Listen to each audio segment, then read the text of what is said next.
सभी भाई बहनों को जय मसीह की। यीशु और निकोदेमुस, यूहन्ना अध्याय 3। फरीसियों में निकोदेमुस नाम का एक मनुष्य था जो यहूदियों का सरदार था।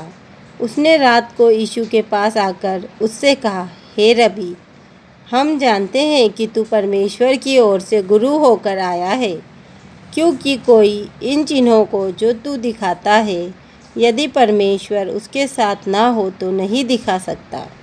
यीशु ने उसको उत्तर दिया, मैं तुझसे सच सच कहता हूँ, यदि कोई नए सिरे से ना जन्मे तो परमेश्वर का राज्य देख नहीं सकता। निकोदेमुस ने उससे कहा, मनुष्य जब बूढ़ा हो गया तो कैसे जन्म ले सकता है?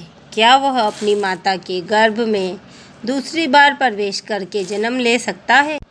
यीशु ने उत्तर दिया, मैं तुझसे सच सच कहता हूँ, जब तक कोई मनुष्य जल और आत्मा से ना जन्मे तो वह परमेश्वर के राज्य में प्रवेश नहीं कर सकता। क्योंकि जो शरीर से जन्मा है वह शरीर है, और जो आत्मा से जन्मा है वह आत्मा है। अचंभा न कर कि मैंने तुझसे कहा, तुझे नए सिरे से जन्म लेना आवश्यक है। हवा जिधर चाहती है उधर चलती है, और तू उसका शब्द सुनता है, परंतु नहीं जानता कि वह कहाँ से आती और किधर को जाती है। जो कोई आत्मा से जन्मा है वह ऐसा ही है। निकोदेमुस ने उसको उत्तर दिया, ये बातें कैसे हो सकती हैं? यह सुनकर यीशु ने उससे कहा, तू इस्राएलियों का गुरु होकर भी क्या इन बातों को नहीं समझता? मैं तुझसे सच सच कहता हूँ कि हम जो जानते हैं वह कहते हैं, और जिसे हमने देखा है उसकी गवाही देते हैं, और तुम हमारी गवाही ग्रहण नहीं करते।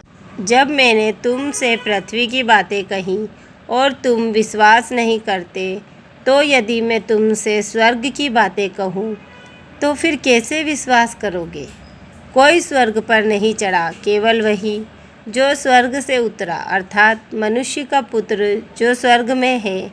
और जिस रीति से मूसा ने जंगल में सांप को ऊंचे पर उठाया, उसी रीति से अवश्य है कि मनुष्य का पुत्र भी ऊंचे पर चढ़ाया जाए, ताकि जो कोई उस पर विश्वास करे वह अनंत जीवन पाए। क्योंकि परमेश्वर ने जगत से ऐसा प्रेम रखा कि उसने अपना एकलौता पुत्र दे दिया, ताकि जो कोई उस पर विश्वास करे वह नष्ट ना हो, परंतु अनंत जीवन पाए।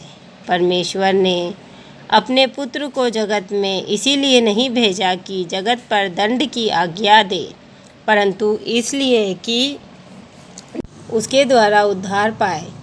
जो उस पर विश्वास करता है उस पर दंड की आज्ञा नहीं होती, परंतु जो उस पर विश्वास नहीं करता वह दोषी ठहर चुका, इसलिए कि उसने परमेश्वर के एकलौते पुत्र के नाम पर विश्वास नहीं किया।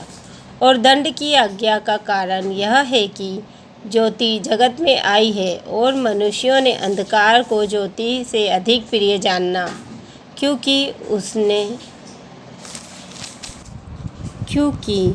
उनके काम बुरे थे। क्योंकि जो कोई बुराई करता है वह ज्योति से बैर रखता है और ज्योति के निकट नहीं आता, ऐसा न हो कि उसके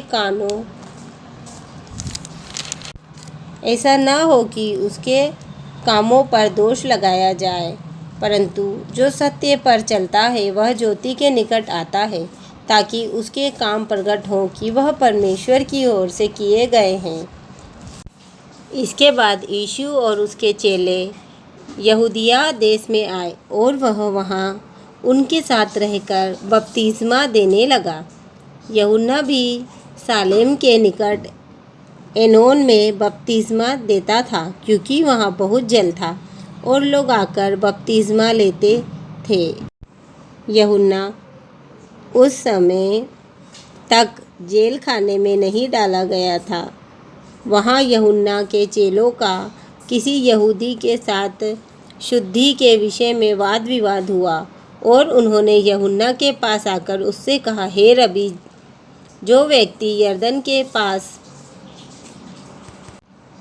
के पार तेरे साथ था और जिसकी तूने गवाही दी है, देख वह बपतिस्मा देता है और सब उसके पास आते हैं। यूहन्ना ने उत्तर दिया, जब तक मनुष्य को स्वर्ग से ना दिया जाए तब तक वह कुछ नहीं पा सकता। तुम तो आप ही मेरे गवाह हो कि मैंने कहा, मैं मसीह नहीं परंतु उसके आगे भेजा गया हूँ। जिसकी दुल्हन है वही दूल्हा है, परंतु दूल्हे का मित्र जो खड़ा हुआ उसकी सुनता है, दूल्हे के शब्द से बहुत हर्षित होता है। अब मेरा यह हर्ष पूरा हुआ है। अवश्य है कि वह बढ़े और मैं घटूं। जो ऊपर से आता है वह सर्वोत्तम है, जो पृथ्वी से आता है वह पृथ्वी का है और पृथ्वी की ही बातें कहता है। जो स्वर्ग से आता है वह सबके ऊपर है। जो कुछ उसने देखा और सुना है उसी की गवाही देता है और कोई उसकी गवाही ग्रहण नहीं करता। जिसने उसकी गवाही ग्रहण कर ली उसने इस बात पर छाप लगा दी कि परमेश्वर सच्चा है, क्योंकि जिसे परमेश्वर ने भेजा है वह परमेश्वर की बातें कहता है, क्योंकि वह आत्मा नाप कर नहीं देता।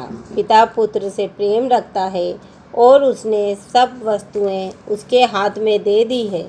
जो पुत्र पर विश्वास करता है अनंत जीवन उसका है, परंतु जो पुत्र की नहीं मानता वह जीवन को नहीं देखेगा, परंतु परमेश्वर का क्रोध उस पर रहता है। आमीन।